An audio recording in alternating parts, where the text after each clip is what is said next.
नमस्कार, दोपहर के 3 बजे हैं। आप देख रहे हैं न्यूज 18 इंडिया। मैं हूं आपके साथ पंकज भार्गव। इस वक्त बड़ी खबर आ रही है लालू प्रसाद यादव और तेजस्वी यादव को लेकर।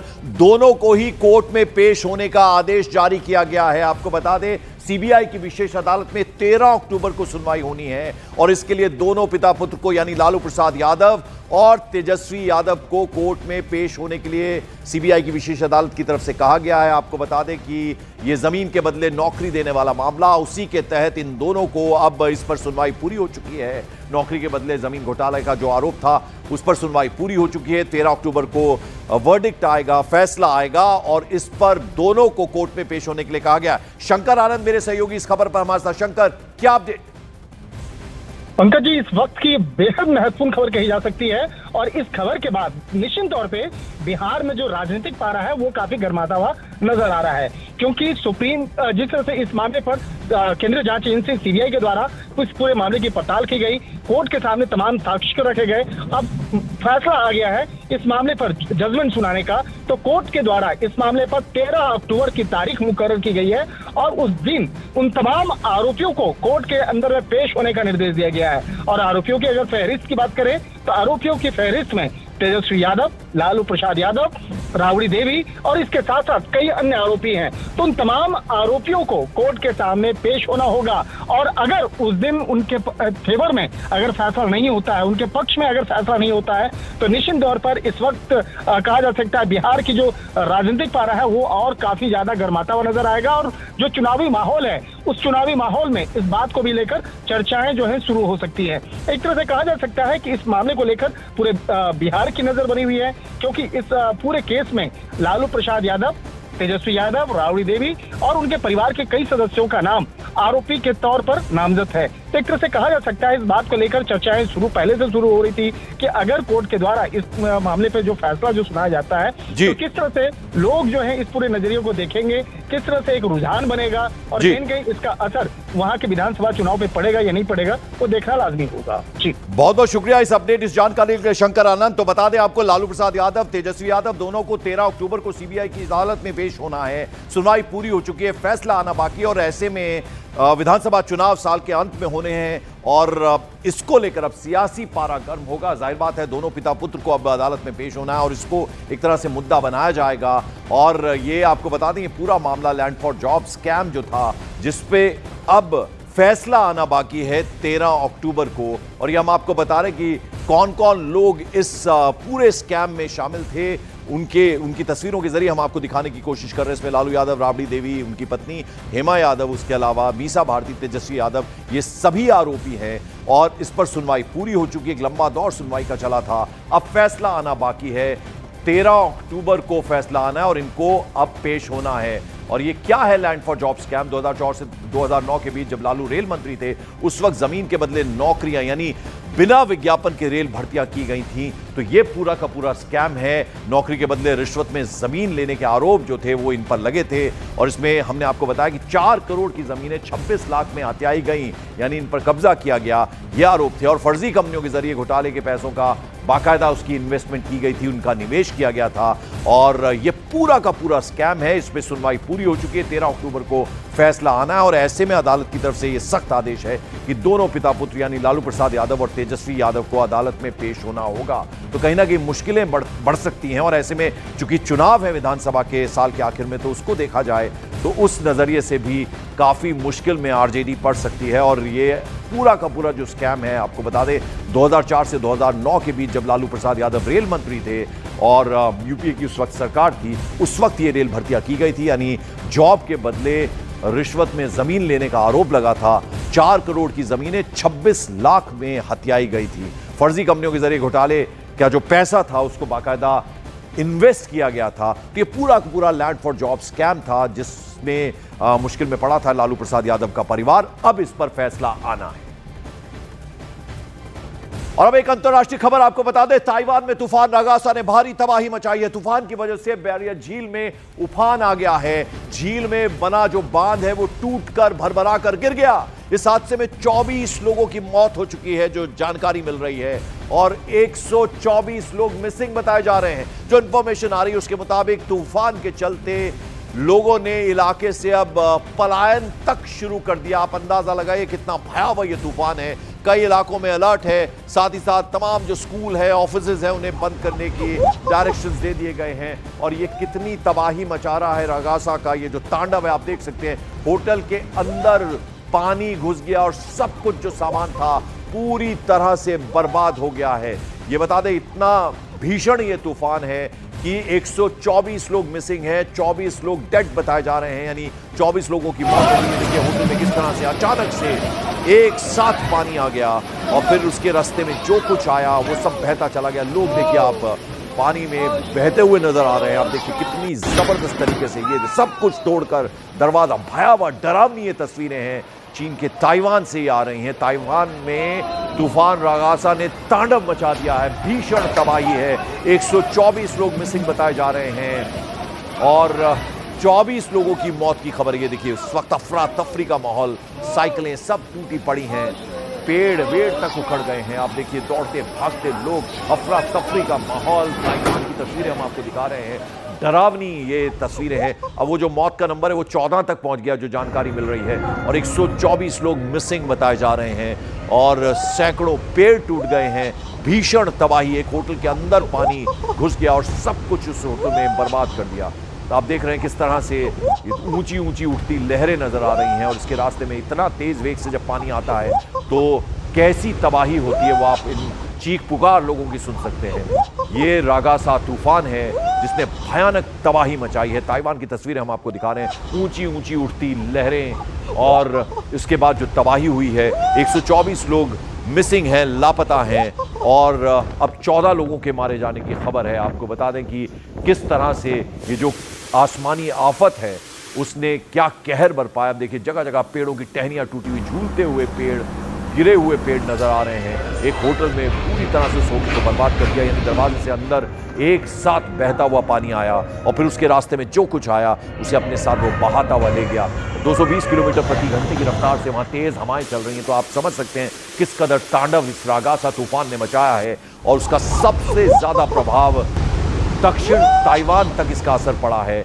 आप अंदाजा लगा सकते हैं जब इस वेग से हवाएं चलें और पानी की ऊंची ऊंची लहरें उठें तो किस कदर तबाही होती है। उसकी ये तस्वीरें हम आपको दिखा रहे हैं, यानी शांत सा शहर था, अचानक ये तूफान आया और फिर अपने साथ सब कुछ बहाता ले गया। एक होटल में तो तबाही का मंजर था, वो तस्वीरें भी हमने आपको दिखाई। कई सारे पेड़ टूट गए हैं और बहुत ज़्यादा नुकसान हुआ है। ये आप देखिए चीख पुकार वहाँ मच गई है। होटल के अंदर किस तरह से पानी आया वो इन तस्वीरों को देखकर आप अंदाजा लगा सकते हैं। डरावनी ये तस्वीरें हैं, भयावह ये तस्वीरें हैं। ऐसा लग रहा मानो अंदर से नदी बहती हुई चली जा रही है। देखिए रिसेप्शन एरिया नज़र आ रहा है होटल का और लोगों को अपने साथ बहाता हुआ ये पानी ले जा रहा है। हर कोई हैरान है, डरा हुआ है, खौफ में है। 124 लोग मिसिंग है और अब जो जानकारी मिल रही है 14 लोगों की इस तूफान के चलते, रागासा तूफान के चलते मौत हो गई। चीन के ताइवान की तस्वीरें हम आपको दिखा रहे हैं। ये देखिए होटल के अंदर का दृश्य है और ये मंजर जो है डरावना। मेन एंट्रेंस गेट होता है उसको तोड़कर कैसे तूफान अंदर आ गया। तो तूफान रागासा तूफानी हवाओं और मूसलाधार बारिश के साथ हांगकांग में आया। 200 किलोमीटर प्रति घंटे की रफ्तार वाली हवाओं के साथ रागासा घनी आबादी के इलाकों से गुजरा, सब कुछ तहस नहस कर दिया। ताइवान में झील में पानी बढ़ने से जो बांध बना हुआ था वो तक टूट गया। देखिए आप ये डरावनी तस्वीरें, किस तरह से इस तूफान ने तबाही मचाई है वो आप ये तस्वीरें देखेंगे तो आपको अंदाजा हो जाएगा। और ये तूफान के बाद बांध जो बना हुआ था वो टूट गया। 14 लोगों की मौत हुई है, 124 लोग मिसिंग बताए जा रहे हैं, लापता बताए जा रहे हैं। हर तरफ इस तूफान ने तबाही मचाई है। और हुआलियन काउंटी ताइवान की तस्वीर हम आपको दिखा रहे हैं, जहां आप देखिए ये जो घूमता हुआ नजर आ रहा है बवंडर, यही वो तूफान है। और आप अंदाजा लगा सकते हैं कि किस कदर इसने तबाही मचाई है। एक होटल को तो पूरी तरह से बर्बाद करके रख दिया और जो बांध था वो तक टूट गया। इतनी तेज वेग से बहता हुआ ये पानी आ गया। 14 लोग मारे गए हैं और 124 लोग घायल हैं।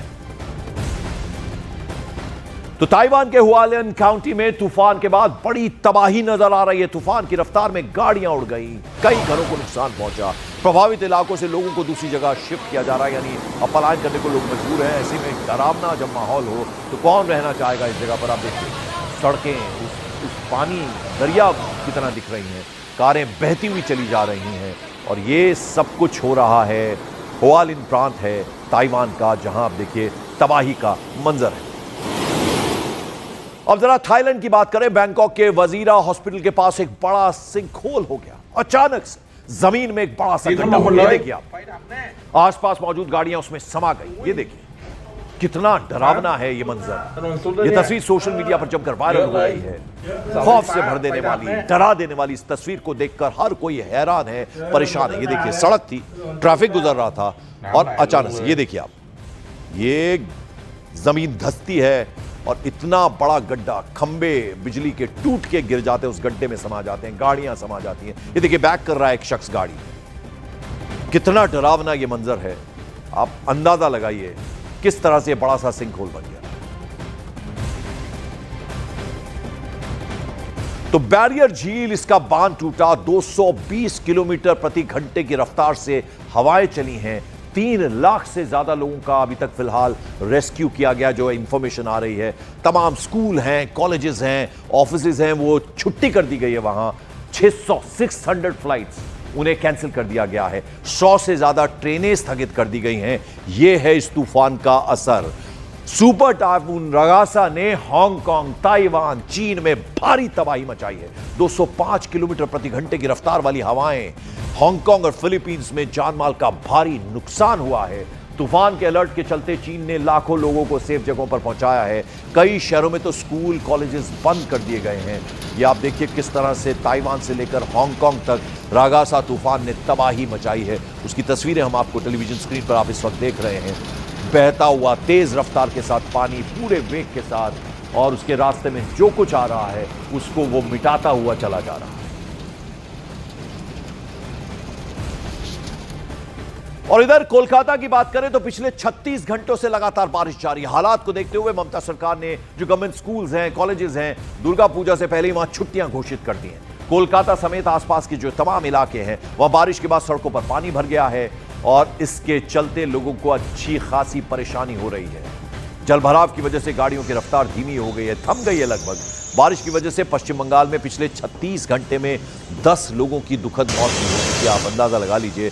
साउथ एवेन्यू कोलकाता बेहद पॉश इलाका है। आप देखिए कैसे क्रेन के जरिए कार को वहां से लेकर जाया जा रहा है। अब जाहिर बात है इंजन तक पानी पहुंच जाता है, कारें रुकनी पड़ जाती हैं और रुक जाती हैं, खराब हो जाती हैं। देखिए आप, ऐसा लग रहा है मानो दरिया में से होकर ये कारें गुजर रही हैं। घुटनों से ऊपर तक पानी है, लोग उसी में से चलने को मजबूर हैं। आप समझ सकते हैं कि पिछले कई घंटों से बारिश हो रही है। 10 लोगों की मौत हो गई है और दुर्गा पूजा से पहले ही ममता सरकार ने स्कूल कॉलेजेस में छुट्टी की घोषणा कर दी है। 30 ट्रेनें लेट हैं, 30 उड़ानें रद्द कर दी गई, कैंसिल कर देनी पड़ी हैं। मौसम खराब है और जो इफेक्टेड एरियाज हैं, खासतौर पर उत्तर 24 परगना, पूर्व बर्धमान, हावड़ा, बिल्कुल सटा हुआ कोलकाता से हुगली, ये तमाम जगहें जो हैं यहां पर इस बारिश का असर हुआ है। इस बीच आपको बता दें, बीजेपी नेता अमित मालवीय ने एक वीडियो पोस्ट करते हुए तृणमूल कांग्रेस सरकार पर निशाना साधा। अमित मालवीय ने आरोप लगा दिया कि यह कोई प्राकृतिक आपदा नहीं है, बल्कि तृणमूल कांग्रेस की रची गई तबाही है और उसका अंजाम आम जनता भुगत रही है।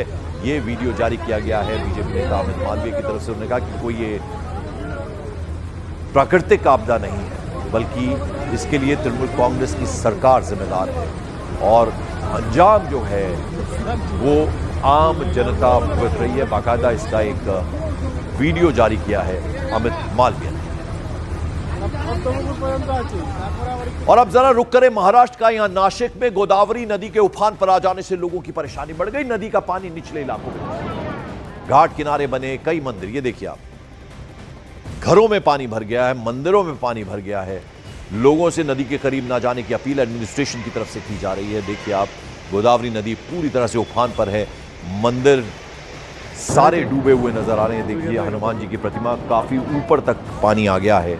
कई सारे मंदिर जो निचले इलाकों में हैं, प्राचीन मंदिर हैं, वो सब घाट तो सारे पूरे के पूरे पानी में समाये हुए नजर आ रहे हैं और लोगों से एडमिनिस्ट्रेशन लगातार अपील कर रहा है। ये तस्वीर हम कई बार आपको दिखाते हैं। ये हर बार इस तरह की तस्वीर नासिक से आती है, जहां पानी जब इतना बरसता है, नदियां उफान पर होती हैं, गोदावरी नदी उफान पर होती है, तो ये तस्वीर हमेशा इस तरह की आती है। मंदिर अंदर तक पानी चला जाता है, कई सारे जो घाट हैं वहाँ पर वो सब डूब जाते हैं। देखिए हनुमान जी की विशाल प्रतिमा है, वो भी पानी में आधी डूबी हुई नजर आ रही है। घाट सारे पानी में समा गए हैं और मंदिरों के अंदर तक, लोगों के घरों तक पानी चला गया है।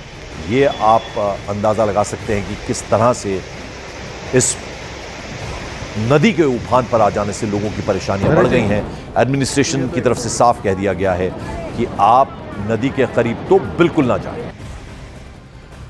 और अब एक अच्छी खबर आपको बता दें, रेलवे कर्मचारियों को केंद्र सरकार ने तोहफा दिया है। रेलवे कर्मचारियों के लिए बोनस को कैबिनेट की मंजूरी मिल गई है। दिवाली पर 78 दिनों का बोनस देने का फैसला लिया गया है। इसमें ग्रुप सी और ग्रुप डी कर्मचारियों को यह बोनस मिलने वाला है। तो यह एक बड़ी खुशखबरी दी गई है केंद्र सरकार की तरफ से। बोनस देने का फैसला किया गया 78 दिनों का। रेलवे के कर्मचारियों के लिए बहुत बड़ी ये खुशखबरी है। प्रोडक्टिविटी लिंक्ड बोनस अप्रूव किया गया आज कैबिनेट में माननीय प्रधानमंत्री जी ने।